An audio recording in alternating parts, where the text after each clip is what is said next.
அனைவருக்கும் வணக்கம். நான் உங்கள் குழந்தைகள் நல சிறப்பு மருத்துவர் டாக்டர் அவினாஷ் சிவகங்கையிலிருந்து. இன்னைக்கு நம்ம என்ன பார்க்க போறோம்னு பார்த்தீங்கன்னா, என்னோட ஓபி ப்ராக்டிஸில் மோஸ்ட் காமனான சில கொஷின்ஸ்லாம் சில பேரண்ட்ஸ் கேட்பாங்க. அதை பற்றி நீங்கள் டிஸ்கஸ் பண்ணலான்னு தான் இருக்கேன்.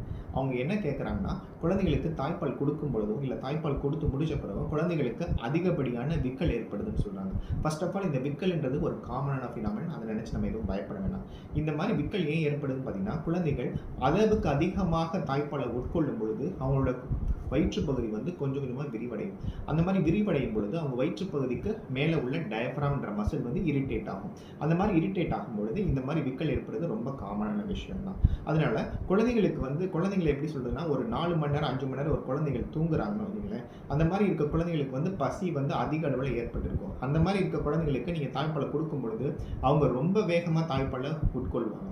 அதனால என்ன சொல்றேன்னா, குழந்தைகளை வந்து ரொம்ப அழுகிற அளவுக்கு வச்சு நம்ம தாய்ப்பால் கொடுக்கறத விட அதுக்கு முன்னாடி ஃபீடிங் கியூஸ்ன்னு சொல்லுவாங்க.